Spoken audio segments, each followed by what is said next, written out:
Hey, it's Emma, the super sensitive human, and today I want to address something that I think is kind of a pervasive cultural myth that I get advice about all the time, but I think it's an overly simplified view, and I want to tell you what I think about the topic. The myth is things can't make you happy. Moving can't make you happy. Boyfriends, friends can't make you happy. Nothing external can heal you. You must go to the source for healing or God for healing. You must go within. And I spoke about this a little bit in my last video, but I don't really think it hit home. So I'm going to try and explain some more, do some diagrams. First of all, I just want to address what I mean by happiness.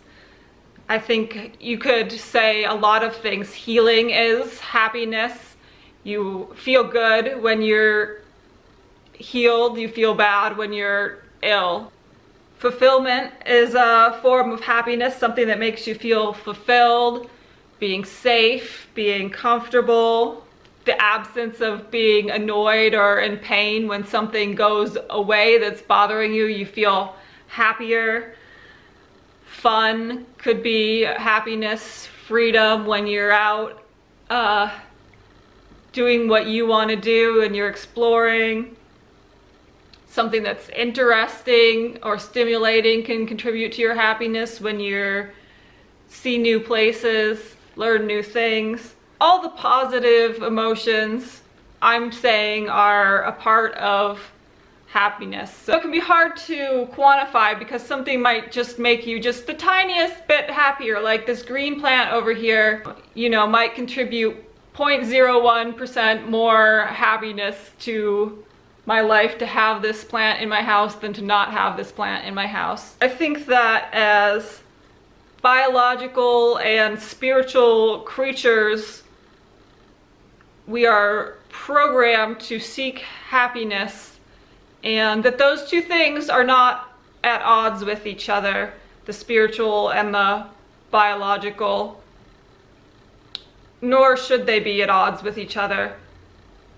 So we basically all know what makes us feel happier and instinctively seek it out in the same way that animal instinctively seeks out a comfortable bed and food and safety. Pretty obvious that most people would rather live in abundance than poverty, to be rich rather than poor, although I sort of try to say abundance because rich has certain connotations that may not be necessary to have that money to have the same comforts that somebody with less money also has a very comfortable, rich lifestyle. Given the choice, everybody wants to be in a partnership with a nice person rather than an abusive person. Everybody wants to have good, healthy food to eat rather than be starving and have crappy food to eat. Everybody wants to not be in pain rather than be in physical pain. Everybody wants to be surrounded by beauty. They want to live in a beautiful place with nature and not a place full of trash and rubble and urine, and everybody would rather live somewhere safe without crime and shootings than somewhere where their life feels in danger all the time. Even in our religious mythologies, happiness is attached to certain conditions, because when we envision heaven, what do we envision? We often envision a place that is beautiful. There's things made of maybe gold or pearl. You meet with your loved ones and they're nicer than they were in real life. There's reconciliation for all these things that happen between you. And when we envision hell, we envision a place that's very hot. It's so physically uncomfortable that it's mentally torturous to be there. Now, if you take like a strong Buddhist type perspective, the idea would be to be happy no matter what those situations are. All the bad ones I just listed, you're still happy in them. That makes you a champion. But I mean, that's basically not my spirituality, and if that's what you believe, you probably shouldn't watch my channel, because you're going to be consistently annoyed with the things that I think and my strategies for living life. Because my spiritual perspective is that we are all little creators, and as such, we can learn to control those conditions and live the life that we dream, that our soul dreams for us. I believe that our souls want us to have all those things that I just listed, and that a lot of people take on the more Buddhist type perspective because they don't believe that they can change those conditions, and so it's a way of coping. I think a lot of what that spirituality does, unfortunately, is create an attitude of unnecessary powerlessness and endurism for bad conditions. Now, I speak to this from personal experience because I've read Eckhart Tolle and done The Power of Now. I've read Byron Katie's books and done the work, spent, hundreds of hours doing the work. That's what it's called. And really all that did was cause me to not take action in abusive circumstances, basically. Because I kept trying to change myself. Why am I reacting to this? I gotta stop reacting to this. I gotta learn to be, have equanimity no matter what's going on. And although I was spending so much time going within myself, I wasn't practicing self-love at all, because self-love would have told me, get out of this circumstance, get away from this person. The most loving thing that you can do for yourself is walk away, and for them to walk away, because then they'll have a chance to look within themselves and see, is this the outcome that I wanted for this relationship, or is it not the outcome that I wanted, and what can I do about it? Babies also clearly know what makes them happy and unhappy. They don't just require the unconditional loving presence of their parents. They want that presence to inspire their parents to take action, to feed them at the proper time, change their diaper at the proper time, give them physical comfort basically all the time. And ideally they'd even want their parents to eat the proper nutrition that goes into their breast milk so they can get the proper nutrition. They'd want their parents to deal with their emotional baggage so that they're not picking up on the anxious vibrations of the parents, or even the historical lineage that's been passed down. So I think to be truly present with a baby and truly present with yourself as an adult are basically the same thing. You do need to do inner work and be well connected with yourself, but you also need to use that to inspire action, correct action. So it's totally natural to follow your instincts, fulfill your biological needs, and through doing that you continue to develop spiritually, and eventually if you kind of take like a Maslow's hierarchy view of things, toward the top is when you've kind of got other things covered. You have more emotional, mental freedom to become more creative, have more spiritual peak experiences of flow and connection. And a lot of us are disconnected because those needs aren't met. And they seem like they're, I don't know, spoiled and materialistic and ridiculous because we're so bad at providing safe, comfortable, nutritious, healthy environments for ourselves and our children. And it seems almost impossible, but it's not. But because it seems impossible, besides turning to a non-dualistic and I think often dissociative spirituality, another thing people do is glorify the bad conditions. And you have whole cultures around that, like sort of like, say, your hillbilly redneck culture that sort of glorify those conditions, or the gang culture. And to say that no circumstance or thing can make you happy, we also have to be able to say that nothing can make you unhappy. So it shouldn't matter if I punch you in the face, or if your house gets burned down, or if your classmates get shot and die right in front of you. You should still be able to maintain your happiness. And I mean, I think a lot of people would actually agree, yes, you should be able to. But there's something very sinister about that idea. It's very spiritual bypassing to suggest that it wouldn't be natural to grieve under those kinds of circumstances. I believe our nervous system is essentially our friend that really can't go wrong. It's always telling us, it's always giving us an accurate message that something is off if we are feeling bad. Whether it's the circumstance that's going on or a previous trauma that's causing us to react to that circumstance in a untoward fashion, there's still something there that needs to be resolved.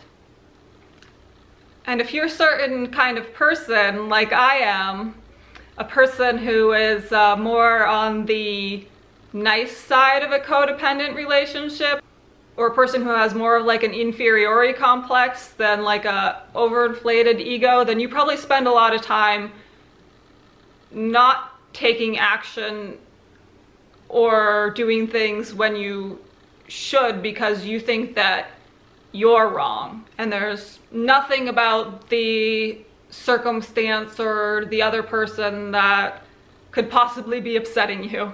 So it's all your fault. So if I say, I want a boyfriend, I think it'll make me happier, everybody's gonna immediately go, oh no, that's horrible, that's a horrible belief for you to have.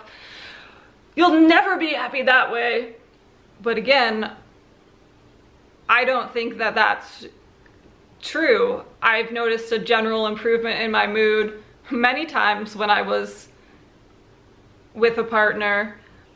There's a reason that people seek partnership and that they get married, and I think many of them would say that it does definitely add something to their life that they don't want to go back on. And if they don't, why not? Probably because it'd make them sad or less fulfilled or less happy. Now if I say, I want a boyfriend so I can express the love of God or the universe through me to this other human being and share it, that sounds a little bit better. But it's basically, to me, the same thing. I'm saying the same thing. Some people try and explain this, that there's a difference between wanting from a place of lack and desiring, but to me, those words don't matter. I want something, I desire something, same thing. I think what matters, maybe what they're getting at, is whether this desire is coming from something that is truly aligned with your soul, or something that is misaligned and coming from a place of ego. But the basic idea that having a romantic partner versus being alone could be a pleasurable thing, I don't think is wrong to say, and I think it's too bad that we shame people for admitting that that's the way that they feel, because it's so natural to feel that way. And humans are, as I said, biologically designed as social creatures and spiritually designed as social creatures, because part of how we learn and grow as souls is mirroring these energies back and forth between other people and learning from other people. And I think to say that it's not possible for somebody to add to your happiness would be to say that love is not healing, and we all know that love is healing. And I know what you're going to say next is that you have to find that love inside before you can find it outside. You have to love yourself before you can love anyone else, and I also disagree with that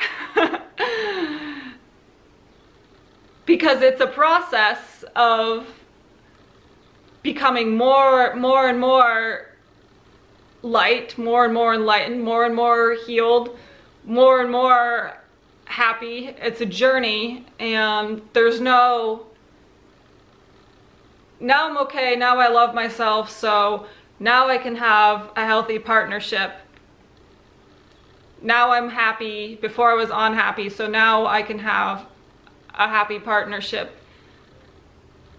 I mean, I know that's not true from experience, because on a scale of like 0 to 10, with 10 being super happy, 0 being super miserable, and 5 being neither one, I usually fall like 3, 4.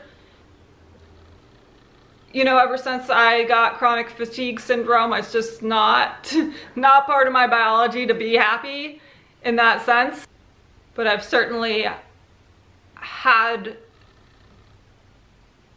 successful relationships that added to my life, and other relationships that would have been successful and added to my life a little more if I'd gotten out of them a little earlier, because I was a little bit more of a action-oriented person rather than being prone to self-blame and self-examination. And I don't think there's anything wrong with it being a temporary happiness. It's all those little things over time add up into the sustained baseline happiness.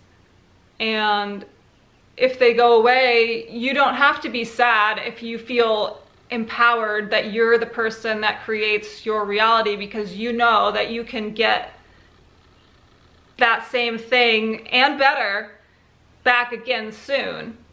So there's really no lack, there's just a continual upward growth trajectory. You're saying, but what about when you achieve all the things, career that you want and relationships that you want, and then you still find yourself unhappy? What if you're like a Jim Carrey type who's got it all and doesn't, finds it's meaningless at some point? My answer to that is that there's always more to do, always more to grow, because the universe is in a constant state of expansion, and if you stagnate, you're gonna feel unhappy. Yes, it is a treadmill in a sense, there is no end, but it should be an enjoyable treadmill, basically, that's going at a speed that you feel like you can keep up with and you're having a good time on this treadmill. If things stay the same, they get boring. You know, the rich Hollywood star who has everything and is unhappy, you know, has probably reached a point where their soul is ready for something new and different. And I think people take that to mean that the whole journey was a waste, it was futile, it was an illusion, it wasn't the right thing. If you had a successful career as a fashion stylist and now you have found that that's materialistic and you don't like it anymore, that doesn't mean that having a career as a fashion stylist was a the bad thing or the wrong thing with you. It was just part of your journey. It probably made you happy at one point, and now you're gonna go on to find a new career that's gonna make you happy. So sitting back and appreciating where you are and what you have, there's no problem with that. But I think there's also no problem. It's very natural to have part of you that's asking, what's next? How can I make this better? That's just literally life. That's life. I think of positive emotion and negative emotion as a compass, golden compass that is guiding us in the direction that is in alignment with our soul or our higher self. And our soul or higher self has goals for enlightenment and self-realization, but that doesn't have to just be achieved by sitting in one place and just using your consciousness to go within, and it can be just as easily be achieved with your interactions with this outer world that's all around us, that it's not just illusion, it's also a gift and a fun park to be experienced and has meaning. Okay, so now I'm going to address this question of, can you find happiness externally? Do you always have to find it internally? With another example, which has a diagram. Here is a person, and I've drawn on an energy field, the human energy consciousness field. Here's their chakras are supposed to be nice and aligned here. I'm so misaligned I can't even draw a good energy field, but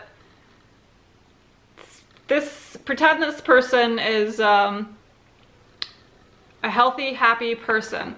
Now, they feel the way they feel, they're doing really great, they're really spiritually connected, enlightened, because their energy field, if you could see it, is healthy. It's solid, it's aligned, their chakras are the right sizes, their meridians are all flowing nice, their aura doesn't have any holes in it, they've got no blocks, etc., etc. So that's just another way to describe happy versus unhappy, enlightened versus unenlightened. Nobody on the earth has this perfect energy field. Not the Dalai Lama, not Buddha, not Jesus. This is a work in progress. Instead, what everybody has is traumas and blocks and attachments and objects, or whatever you want to call it, in their field. So I'm just going to illustrate that with some big gray clouds. Now here we go, some clouds. This person is now depressed and miserable. They're having trouble finding a relationship. They're having trouble affording food and a home. Now, what does this person do about this? My opinion is that there's an awful lot of things a person could do about this. We'll say that there's internal things and there's external things. So I've put what looks like curly hair on the top of here. We'll call this their brain. We'll call this their thinking mind, their consciousness, will that's going to direct what they do, whether you believe that's in the brain or not. We think of it as using our brain to make a decision. Now this is here, this star, I'm using this to represent this person's inner guidance, their connection to source, their soul, their intuitive intelligence. So one thing this person could do is they could use their brain and their will to take their consciousness directly to this dark cloud that they're feeling and try and examine it, figure out what it needs, what it wants, maybe just listen to it, maybe just feel it until it dissipates. Sometimes vocalizing it or expressing it in some way works. So that's a form of inner work. And a lot of that can happen just from being more present with what you're feeling instead of denying it. Now there's also a lot of outer things that you could do to heal this block here. Okay, so I've drawn all these symbols. They have little blue wavy lines around them. Those represent the vibration of these things. This thing, the clouds clearly have a negative vibration that we don't want. So let's say these things have a positive vibration. We bring them into this person's energy field and they actually start to heal and dissolve what is unwanted here.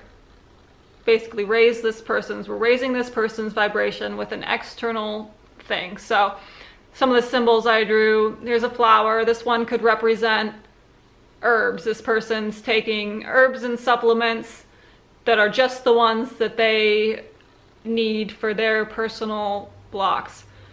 I put a heart. This could represent a relationship with somebody who has just the right vibration that this person needs. This one's bananas. This is raising this person's vibration because they really need banana nutrients. This is a book that they read that is changing their mind about something that is affecting their whole energy field. Here's a doctor that is telling them the advice and giving them the care and treatment they need that is affecting their energy field. So I put the arrows on there. This person's soaking up all these good vibes. They're healing, they're becoming more aligned, their needs are getting fulfilled, they're feeling happier. Here's the way I see it, is it's just a big circle between internal, external, internal, external. The internal vibration draws in something externally that further benefits the internal vibration, that further draws in something externally that further benefits the internal vibration. Or if you're in a slump, it can go the opposite way. And at some point, I don't really see a difference between the external and the internal. You might eventually draw the diagram like this. Okay. Here's this person's actual energy consciousness field encompassing every single thing that they're aware of, as if it's part of them or an extension of them, like a finger or an external hard drive. The brain of this doctor is like a external hard drive for the brain of this person. So when they go to the doctor, they are healing themselves through a different part of themselves. Well, I agree that an important part of the work is to be in tune with your guidance and your intuition, because that's what's going to draw in and lead you to whichever one of these things is right for you. Say only 2 of these things are actually going to help this individual. They need to be in touch with the source through their little star here. They're going to be led through their guidance system, through intuition, through synchronicity, to know that this is a person that I need to connect with or would be beneficial for me to connect with, and this is an herb that would be really beneficial for me to take. And that stuff goes into their field, starts say, dissolving these clouds partially. And now they have even better connection to their guidance system. They're even less clouded. Everything's going better for them. Now they're led to the next highest step, which is eating this particular food or visiting this particular doctor. They get even more unclouded and make some other decision in their life, maybe to get a different job or whatever it is. So it's a whole circular thing with healing internally, healing externally, healing internally, healing externally. And there's no reason to poo-poo these external things and say, ah, that won't make you happy. You gotta just sit here and think about this blocks in you. And so the whole point of this from the beginning was, if these external things are healing, and healing makes us feel happier because our energy field's clearer and more aligned, then do external things make us happy? Can they? Yes, they can. I think so. So this external world can't help but reflect this internal vibration, but it also can't help but change this internal vibration. So it's important to make discerning decisions about what you're putting in your body and what you're exposing yourself to. Part of being in alignment is being able to make those decisions for yourself clearly.